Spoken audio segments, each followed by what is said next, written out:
how many of you, hands up, how many of you are pretty clear on what South Pole is and what they do? Okay, so maybe 30, 40%. Why don't you tell people, since the title here about net zero investing in emerging markets could make people think that you're some kind of private equity fund or some sort of financial player. South Pole does something different. So give us a quick sketch of what your organization does.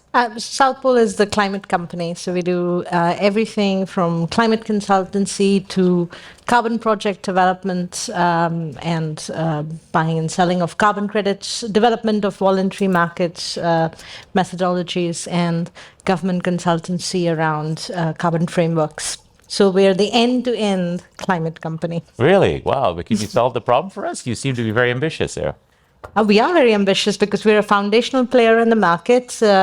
We've been around and seen all the ups and downs of the carbon market since the days of the Kyoto Protocol. So yes, we are the original climate company, if you want to call it that. Of course, when it comes to voluntary carbon markets, you played a central role. But also, as you say, ups and downs. You've had your downs. Can you give us an update on the down and how you've picked yourself back up?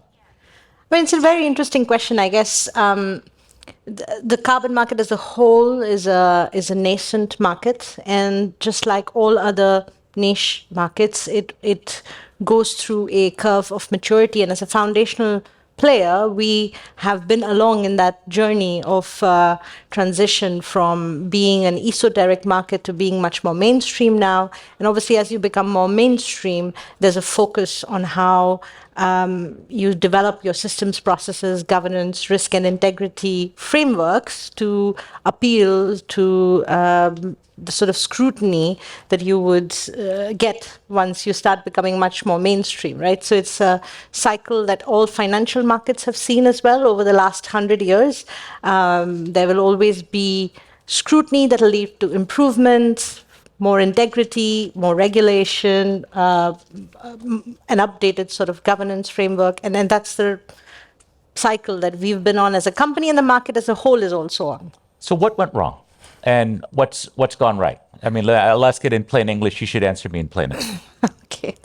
Because only 20% of the people in this room know your company. The other 80% might have seen a headline here or there.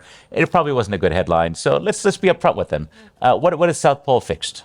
So I think the main focus of South Pole's journey in the last 2 years has been on how we take the market with us, our clients, the ecosystem, the sort of frameworks that have come in like ICVCM, VCMI, on this journey of maturity, right? So that means appointing a first chief risk officer, which is one of the first in the market moves for a company like ours, looking at it from the same perspective that any financial institution would look at. Do you have compliance measures? Do you have integrity protocols? Do you have quality assurance processes?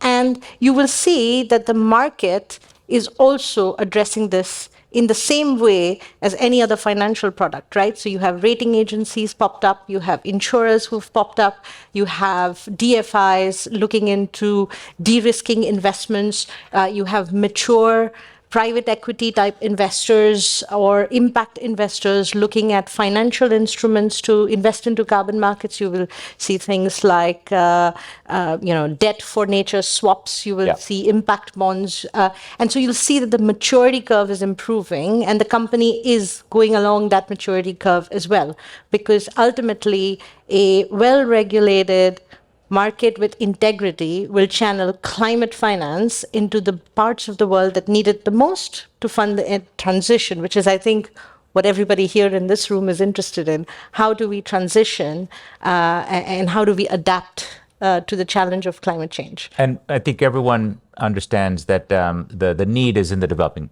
markets. The capital is in the developed markets. And so it's absolutely essential to get this flow of funds that you're advocating for working. It's been difficult to get the motor running.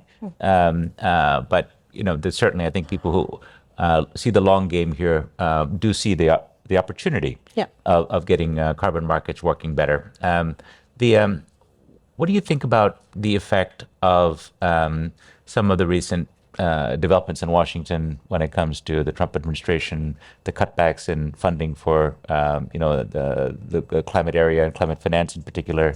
How do you see that affecting some of your work?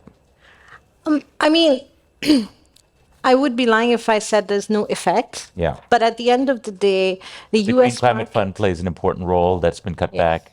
I mean, that does play an important role, but voluntary carbon markets have always relied a lot on corporate action, right? And so governments play an important signaling role through regulatory signals. Like, so if you have a system or a framework within which you can operate, it boosts demand because people have the confidence to be able to be buyers in this market, right?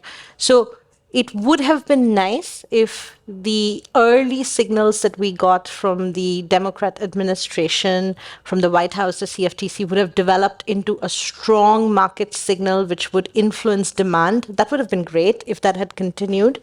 But at the end of the day, carbon markets, climate finance doesn't work in 4-year cycles, even if the US elections do. Sure. So our projects are long term. They last for 20, 30, 40 years, and that's the timeline we have to look at. And even though the US might sort of step back from this place temporarily, one would hope, at the end of the day, you would see, as with previous cycles, corporates filling in that gap. Because ultimately in the US as well, climate finance has been signaled from buyers, not from the governments. The government has been a sort of innocent bystander, if you want to call them that, in the background. Ultimately, it's the buyers like Microsoft or Google or Amazon who sort of signal the market or create the market demand for these products. You mentioned the big tech companies. They've obviously played a key role in stimulating some of these markets. They played the role of advanced market commitments. They have coalitions like Frontier and others where they've tried to pay generously to buy down the costs of new technologies like direct air capture or other forms of engineered solutions. They've been ambivalent, I think, on nature-based solutions. We saw in the last 3 weeks, Microsoft actually pull back from nature-based solutions quite specifically and favoring some of the engineered solutions with more verifiable integrity, durability, as they call it. Do you see that shift happening more broadly among corporates? I don't think so. I mean, look, every organization, like Microsoft is an incredibly sophisticated buyer, right? So they can afford to have 100 people in-house just to look at this. Exactly. Most companies cannot. Exactly. And to sort of tie this back to the 2 points that we were talking about before, we have a need for risk and compliance frameworks within nature-based solutions, right? Yeah. Because of the scrutiny that has been there.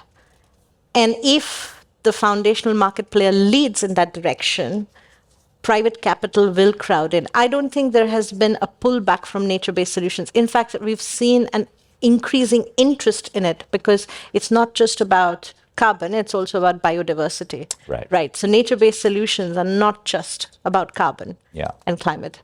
And biodiversity is a completely unaddressed market at the moment. And so it is a fantastic opportunity to combine the both. The second you were joking that we might find ourselves being talked about in the same breath as private equity, but that is one of the sort of focuses of our sort of next 5-year, 10-year plan. It's to make sure that we work with mature capital providers to crowd in investment into natural capital solutions, because that's where we see the growth area, that's where we see the market, and that's where we see as, we have to move away from this idea that doing good is sufficient. Ultimately, natural capital is an asset class of its own that is important for companies because most often we quote this thing, right? There's no business in a dead planet. So 50% of the world's GDP is linked to there being biodiversity and nature being intact, being resilient. And I think that's why it's not just a climate imperative, it's a business imperative to be able to crowd in capital in these solutions. Well, since you've already told us you are the climate company and your ambition as a company seems to know no bounds, maybe when you come back in a couple of years, you will also be the world's first climate private equity fund, 100% devoted to nothing but climate and Inshallah. nature solutions, right? We are out of time. We'll also come to a coffee break. So I invite you all to step outside and enjoy a nice coffee and thank our speaker. Thank you. Thank you so for much. coming.